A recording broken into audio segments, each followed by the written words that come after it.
the then Prime Minister Atal Bihari Vajpayee. He was the first person to coin the Ashtalakshmi term. 65 plus visits by the Prime Minister, and if you compare it to previous Prime Ministers who never went to hardly went, it's a very big number. So the northeastern states have a very big role to play in our Viksit Bharat journey. Well, for me, Northeast, has always been a very intriguing piece of land. It's like Kashmir. Leaders like Himanta Biswa Sharma, leaders like Kiran Rijiju and Pema Khandu would inspire younger generation to take to politics. Good afternoon. This is me, Nandita Bora, and I welcome all my viewers to India TodayNE. Today, we are going to host two guests, TodayNe Sinha and Aditya Pitteji. Both TodayNe Sinha and Aditya ji have co-authored Modi's NortheastStory. While TodayNe ji is a columnist, is a best-selling author, and Aditya ji is an entrepreneur who has great insight about the entrepreneurship and the developmental activities have been taken in Northeast. So both have co-authored this book and they have given their insights for this book along with insights of various leaders from the Northeast. I'd like to welcome both of you, Mr. TodayNe ji and Mr. Aditya ji. Welcome to India TodayNE. Thank you. Thank you, Nandita ji. Sir, so my first question for both of you. Kindly give us a background of what PM Modi's NortheastStory is all about. What is this book all about, actually? Well, the book celebrates the transformation, all pervasive transformation of the northeastern states in the last 10 years. So Assam, I'm sure Assam, where you are sitting right now, also has experienced a lot of positive changes. And the book is an anthology which celebrates those positive changes. So it is about the massive infrastructure creation, all the overbridges and the flyovers that you see in Assam. It's about the seamless road connectivity across the northeastern states. It's about the infrastructure creation, but equally, it is about the cultural revivalism, the renaissance which the region is witnessing. It's about the legacy of Lachit Borphukan, which somehow never came to the fore or was never mainstreamed by previous governments. So the book is a very exciting anthology. It celebrates the successes of the northeastern states, and Aditya ji will just explain it in greater detail. Nandita ji, the idea behind this book was to really document, the development that's happened in the Northeast, which was largely left ignored for the last 70 years. And we realized that this needs to be documented, and we decided that the best way to do it would be by essays from the stakeholders who not only have first-hand account of what has happened, but who have been instrumental in steering this change under the leadership of Prime Minister Modi. So it was very enlightening for us as well when TodayNe ji and I, visited the Northeast a few times because of the project related to this book. And it was extremely eye-opening for us as well to see the transformation that has taken place. So, I would like to take views of both of you, TodayNe Sinha ji and even Aditya ji. Northeast till date was known as the Seven Sisters and also with one brother, Sikkim. But after PM Modi came into power, Northeast got a new name as the Ashtalakshmi.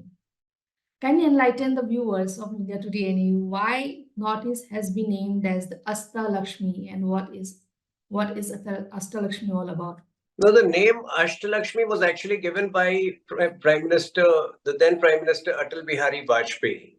He was the first person to coin the Ashtalakshmi term. But obviously, since the BJP is rooted in cultural nationalism, the term Ashtalakshmi has been popularized further in the last 10 years. So, it's about the 8 states. Take the example of Guwahati, for example. I remember 20 years ago, there was a complete collapse of infrastructure. It was, the cleanliness was a big issue. Today, when we land in Guwahati, and Aditya ji and I spent 3 days in Guwahati last year, it was a completely different, rejuvenated city. The Kamakya corridor, which is going to come up in the next 2 years, we are waiting for that, is going to, again bring in religious tourism. So these are about, these crucial positive changes which have been facilitated in the Northeast. For example, when we go further up to Arunachal Pradesh, Kiran Rijiju, Honorable Union Minister, has written a chapter on the Vibrant Village program. So if you remember, during the UPA era, 11 years ago, infrastructure creation was unthinkable across the border, because we had a defense minister who in those days would say that if you construct infrastructure in the border areas, that would only, kind of provoke China. So we have come out of this apologetic defeatist mentality. Today, the Vibrant Village program has made the bordermost villages the first pillars of development. So when you have the best 5G connectivity in those border areas, whether it is, Kikavotu, or I'm forgetting the name, the place in Arunachal Pradesh, which is the easternmost village. So when you have the best 5G connectivity in that area, when you have, the best of healthcare facilities, when all of the government schemes like Nal Se Jal program reach those areas, it gives an enormous sense of belongingness to people of that area. It is the same. Arunachal Pradesh is a state which has borne the brunt of Chinese intrusion in 1962. You would recall in those days it was known by NEFA, Northeastern Frontier Agency. So when Bomdila was taken over in 1962, Nehru had very callously in a broadcast said, "My heart goes out to the people of Northeast," which had somehow given a sense of abandonment to the people. Today, Tawang, which is one of the worst impacted in the 1962 war, is a hub of development under Chief Minister Pema Khandu. That's his constituency. And even though that is a good 500, 600 kilometers away from the state capital, the way Pema Khandu has nurtured the place, Tawang, improved tourism facilities, improved educational facilities, I think this model of development under the dynamic leadership of Prime Minister Modi needed to be documented, needed to be chronicled, which is what the book is about. So can we say that the Look East policy, the upgradation of Look East policy to Act East policy, has been a signature step by PM Modi? Exactly. Aditya ji has been speaking a lot on it. He will just enlighten you on this aspect, because he's just written an article on Modi 3.0, which will further enhance these governance areas. Sure. Mandita ji, that words mean a lot. Look East, one can keep looking and doing nothing. Act East, by its very meaning, shows that, that's Modi ji's way of working, is acting. Few things will also illustrate this, Nandita ji. He is the only Prime Minister to have visited the Northeast more than 65 times. I have to keep updating my data point because he's visiting the region so frequently. It's now, I believe, 65 plus visits by the Prime Minister. And if you compare it to previous Prime Ministers who never went to hardly went, it's a very big number. And also, Union Cabinet Ministers together cumulatively have visited the region more than 700 times. So you can see the seriousness with which Prime Minister Modi has approached the development of Northeast. Also, it is very symbolic of a great leader that he's leading from the front. By being first there in the region, it helps enthuse, energize the region. He's also encouraged most of the cabinet, to visit the region, which has made a huge difference. More than 4 lakh crores has been spent on infrastructure alone. When Tuhinji and I went, it is visible. You can see airports. Airports have gone up from 9 to 17, 17. Railways have come to regions that never had railways, bridges, excellent highway systems. All of this is visible. I always give the anecdote, in Guwahati, when we were there, we also went to visit the Bhupen Hazarika Bridge, which is a 9.1 kilometer bridge, across the river. And it is just awe-inspiring to actually stand on it and see what has been done. And for us, it was more like a tourist, it's inspiring and amazing to see it. But for people in that region, whose travel time has been reduced drastically, is a big game changer for what is happening there. So my next question for you is, do you think the chicken neck has received its due under PM Modi's governance? Well, absolutely. As India surges ahead, for the first time in India, we have we have a prime minister who's given a vision for the next 20 years. We are looking at Viksit Bharat by 2047. In this scenario, these 8 states of the Northeast, become very important from the point of view of spurring the development, the pace of our development. Because the onus from here will be on tier 2, tier 3 cities and towns, or on those underdeveloped regions which have hitherto not contributed so much. So the northeastern states have a very big role to play in our Viksit Bharat journey. The GDP contribution of northeastern states was 2.6% in 2014. That has gone up to 3%. But with the amount of investment, infrastructure development that has taken place in the last 10 years, I think in the next few years, you will see the contribution of northeastern states to our GDP grow up significantly. So I won't be surprised if in the next 10 years, it goes up to over 4%. So there is a vision there is a vision behind how Prime Minister Modi has approached the development of northeastern states without compromising on the basic tenets of sustainable development, without compromising on the green cover. And I think, Arunachal is a classic example of that. Similarly, as I was mentioning, development can't be only about infrastructure. Bridging of emotional gaps is also very significant. And I think the way Northeastern people have been mainstreamed in the last 10 years. In Delhi, 10 years ago, it was very common for people to, use a racial slur against those people. I don't want to use that word. Today, you will barely see people doing that. Why? Because there has been a seamless integration of minds, of emotions.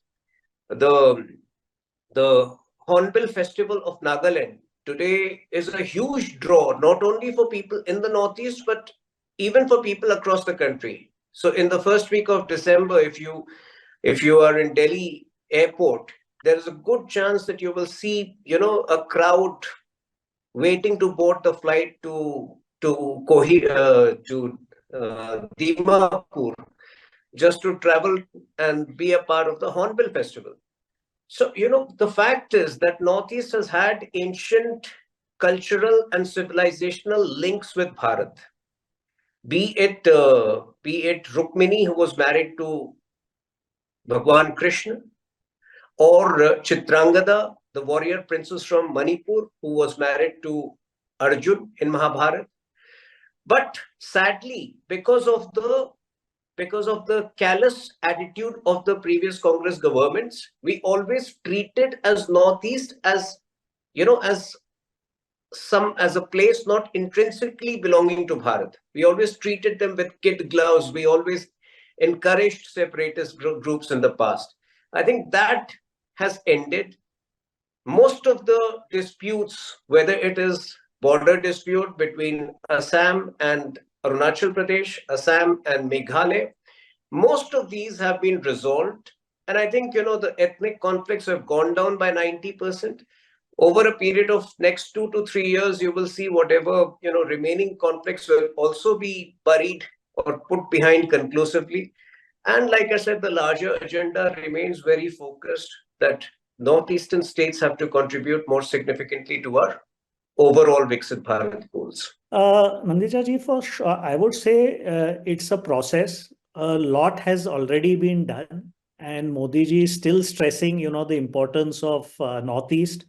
Recently, I think just last week, he gave an interview, I think, to one of the newspapers or media outlets in Assam, I think, or in Guwahati, one of them, and he has stressed once again the importance he's placing on the development of Northeast. and how, it's the mainstreaming of Northeast, like Tuhinji was saying. So, whether it's now more tourists flowing into that area, kind of development coming up. You have now top educational institutes there. We ourselves visited the IIM in Shillong. There's IIT now in Guwahati.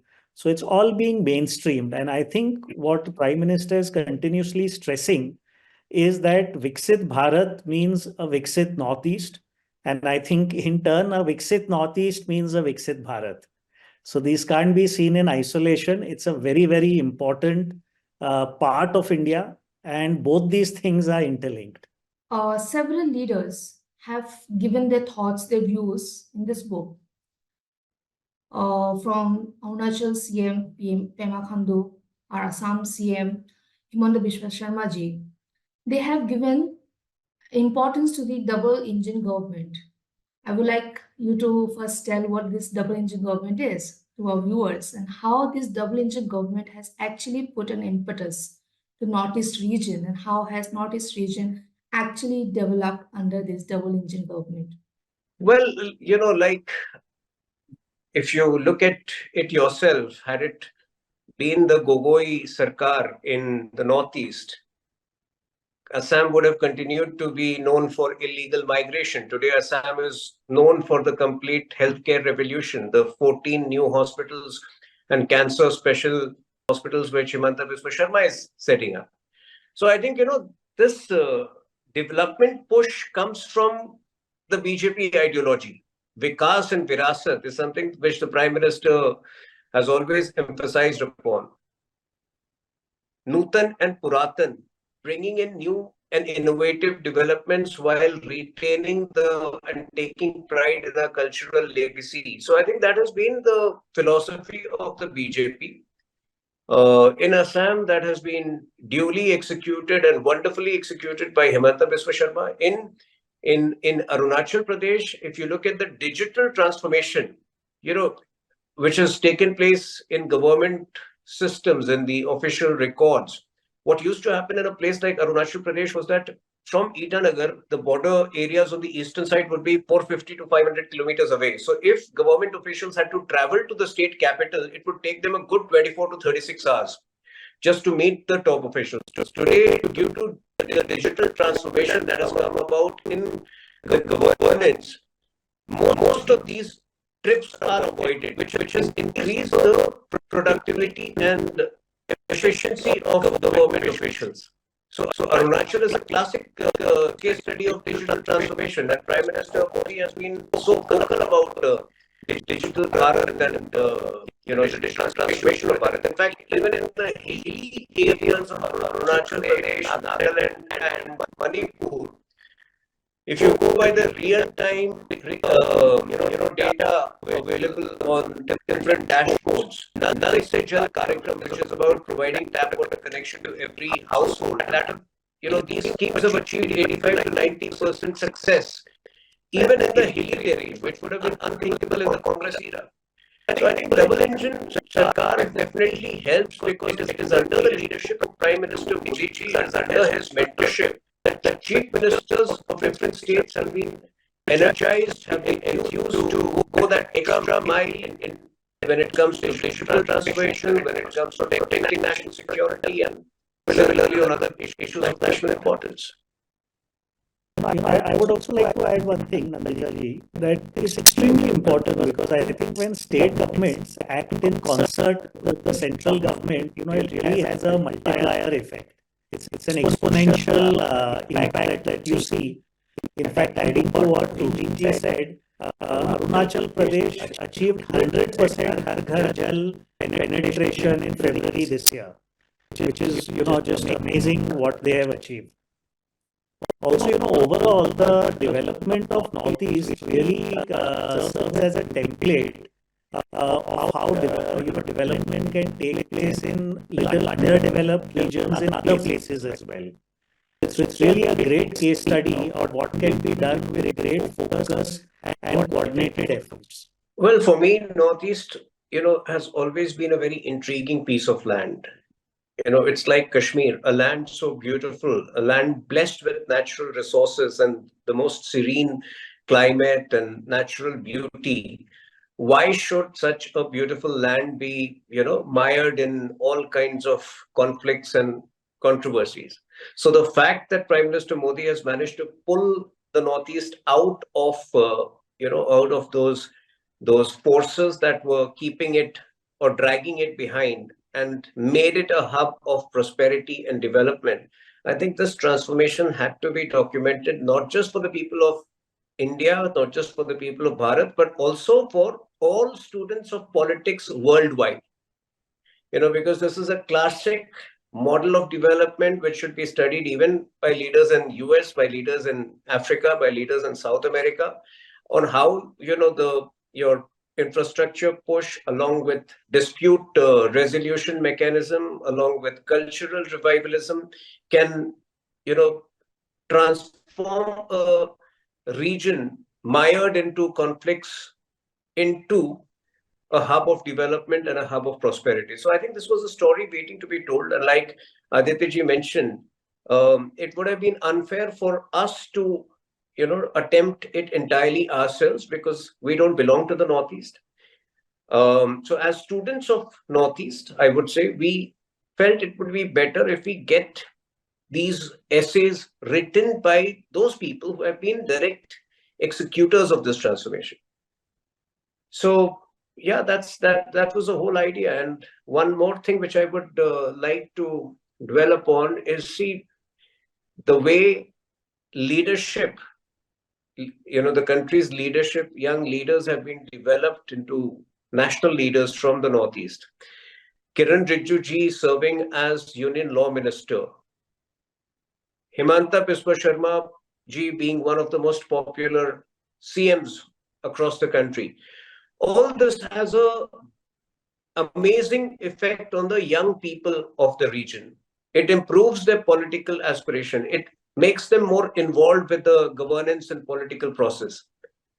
So I'm sure in the time to come, leaders like Himanta Biswa Sharma, leaders like Kiran Rijiju and Pema Khandu would inspire younger generation to take to politics, to take to positive governance. And I think, the alignment with nationalist philosophy of the young crowd in the Northeast would be a big game changer for the future of the country's politics. So, considering with the tight schedule, I would like to wrap up my interaction today. My session's last question for both of you.